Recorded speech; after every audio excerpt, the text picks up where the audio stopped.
श्री गणेशाय नमः। नारायण नारायण। कार्तिक मास महात्म्य कथा अध्याय 9। राजा पृथु ने कहा, हे मुनि श्रेष्ठ नारद जी, आपने कार्तिक माह के व्रत में जो तुलसी की जड़ में भगवान विष्णु का निवास बताकर उस स्थान की मिट्टी की पूजा करना बतलाया है, अतः मैं श्री तुलसी जी के महात्म्य को सुनना चाहता हूँ। तुलसी जी कहाँ और किस प्रकार उत्पन्न हुई, यह बताने की कृपा करें। नारद जी बोले, राजन, अब आप तुलसी जी की महत्ता तथा उनके जन्म का प्राचीन इतिहास ध्यानपूर्वक सुनिए। एक बार देवगुरु बृहस्पति और देवराज इंद्र भगवान शंकर का दर्शन करने कैलाश पर्वत की ओर चले।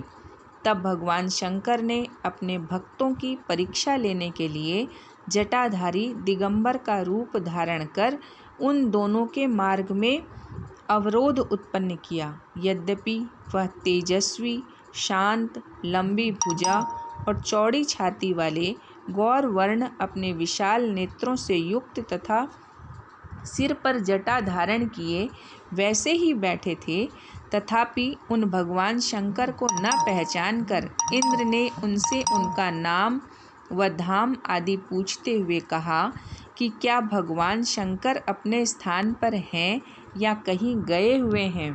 इस पर तपस्वी रूप भगवान शिव कुछ नहीं बोले। इंद्र को अपने त्रिलोकीनाथ होने का गर्व था। उसी अहंकार के प्रभाव से वह चुप किस प्रकार रह सकता था। उसने क्रोधित होते हुए उस तपस्वी को घुड़क कर कहा, अरे, मैंने तुझसे कुछ पूछा है और तू उसका उत्तर भी नहीं देता। मैं अभी तुझ पर वज्र का प्रहार करता हूँ, फिर देखता हूँ कि कौन तुझ दुर्गति की रक्षा करता है।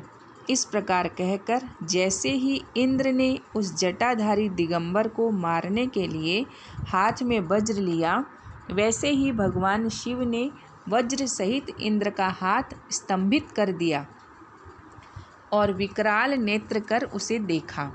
उस समय ऐसा प्रतीत हो रहा था कि वह दिगंबर प्रज्वलित हो उठा है और वह अपने तेज से जला देगा।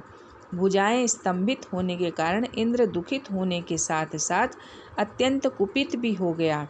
परंतु उस जटाधारी दिगंबर को प्रज्वलित देखकर बृहस्पति जी ने उन्हें भगवान शंकर जानकर प्रणाम किया और दंडवत कर उनकी स्तुति करने लगे। बृहस्पति भगवान शंकर से कहने लगे, हे दीनानाथ, हे महादेव, आप अपने क्रोध को शांत कर लीजिए और इंद्र के इस अपराध को क्षमा कीजिए। बृहस्पति के ये वचन सुनकर भगवान शंकर ने गंभीर वाणी में कहा, मैं अपने नेत्रों से निकाले हुए क्रोध को किस प्रकार रोकूं। तब बृहस्पति जी ने कहा, भगवान, आप अपना भक्त वत्सल नाम सार्थक करते हुए अपने भक्तों पर दया कीजिए। आप अपने इस तेज को अन्यत्र स्थापित कीजिए और इंद्र का उद्धार कीजिए।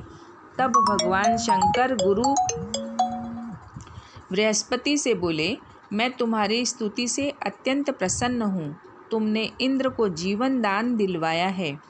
मुझे विश्वास है कि मेरे नेत्रों की अग्नि अब इंद्र को पीड़ित नहीं करेगी। बृहस्पति से इस प्रकार कहकर भगवान शिव ने अपने मस्तक से निकाले हुए अग्निमय तेज को अपने हाथों में ले लिया और फिर उसे क्षीर सागर में डाल दिया। तत्पश्चात भगवान शंकर अंतर्ध्यान हो गए। इस प्रकार जिसको जो जानने की कामना थी, उसे जानकर इंद्र तथा बृहस्पति अपने अपने स्थान को चले गए। नारायण नारायण।